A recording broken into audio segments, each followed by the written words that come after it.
Hello everyone, welcome to Monique's Home, and today we're going to help you find the yes.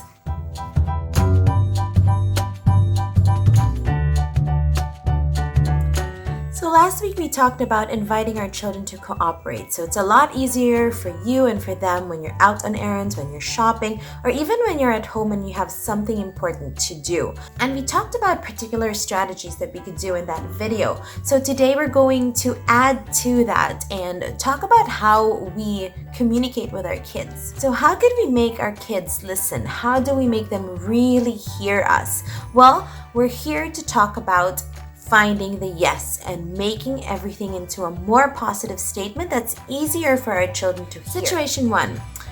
Now it's the holidays. We were gifted with like a chocolate advent calendar, and so my 3-year-old Rafael already practices such good waiting. He waits the entire day and not ask for the chocolate because he knows it comes at nighttime. So close to dinner time, he would really want that chocolate already, and he would say that he wants it, that he would say he wants to open the advent calendar and eat the chocolate. So instead of me saying no, it's time for dinner, and I will rephrase it as a first and then statement. So I can say something like, you can have the chocolate, but first we're going to have dinner and then you can eat the chocolate. So it doesn't make them feel like you're telling them no, which usually brings about a lot of negative emotions. But you're telling them that they can have it, but they can have it later. Situation number 2. Whenever we go to my parents' house or when we go to the restaurant, my girls will usually bring books, and Rafael will bring his Transformers, his cars. And what he would do most of the time is get his really big backpack and fill it up and really stuff things in. And instead of me saying, no, you can't put it all in that bag, or no, you can't bring all of those toys in your bag, I will rephrase it as, yes, you can bring toys. Let's choose 1 or 2 toys that go in your bag.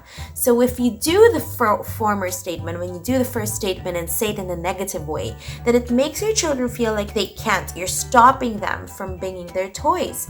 But if it's something that you really do allow in that situation, then it's just better to say that you are allowing them to bring toys, but you're limiting the number. So in this way, it's easier for them to hear and easier for them to understand. Situation 3, when you're at the playground or in a play space or playing in somebody's house, instead of saying that's enough play for today, or that's enough swing, or you need to stop playing, and instead try saying, it's time to go home now, but we can go back to this playground next time. So we're not saying that they can't play anymore. They can, but at another time. Right now, there's something else that we need to do. And you could also level this up by sort of giving them time to prepare that you're going to be going home and it's time for them to stop playing. So when we're at the playground, I like asking my children to choose one last thing to do. So I manage my time knowing when we need to go. Maybe 5 minutes before we need to go, I would tell my kids, all right, it's time to go home soon. Choose one last thing to do. And when I do this, I let them know that we are going to be going soon, so play is going to end pretty soon, but it's not over yet. You can still choose to play. So this gets my kids excited, especially my Rafael, or when even Martina and Renee were much younger. Instead of making them feel that, oh, we have to go home, it actually gets them excited because they have to choose one more thing that they have to do. They get more playtime.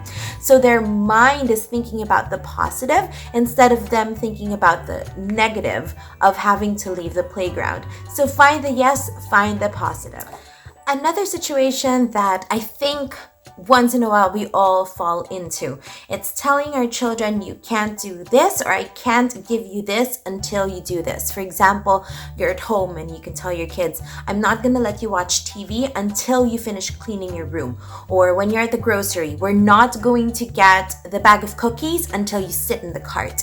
So again, all your children are hearing is, we will not do this until you do this. So it's not, again, it's very negative, and they're thinking, I'm not going to be able to get it, especially when they're younger. They tend to fixate on, the first few things that you say or what registers in their brains first. And that short snippet of, I'm not going to give you cookies, or I'm not going to let you watch TV until, they don't really hear the second part of the statement anymore. So try and rephrase it. Find the yes and say, after we clean your room, then we can watch TV.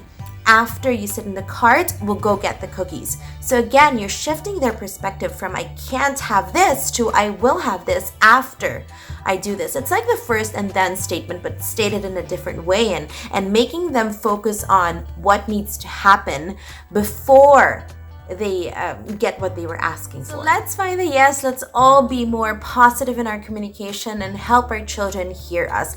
A lot of the struggles can really be solved, and a lot of the challenges in behavior can really be regulated if we take the time to also watch how we communicate to our children. It might take a little bit of a practice in the beginning, but really once you get the hang of it, everything is just a lot easier. I know for me, I homeschool my kids. They're basically with me 24/7. I take them everywhere with me, and it's not really that much of a challenge because they're really able to cooperate and really hear what I have to say. I hope this video has been of some help to you. Please consider liking, sharing, and subscribing to Monique's Home. I will see you on Instagram at Monique's Home, and also on my website at www.moniqueshome.com. I will see you next time. Remember to make every day your own version of extraordinary.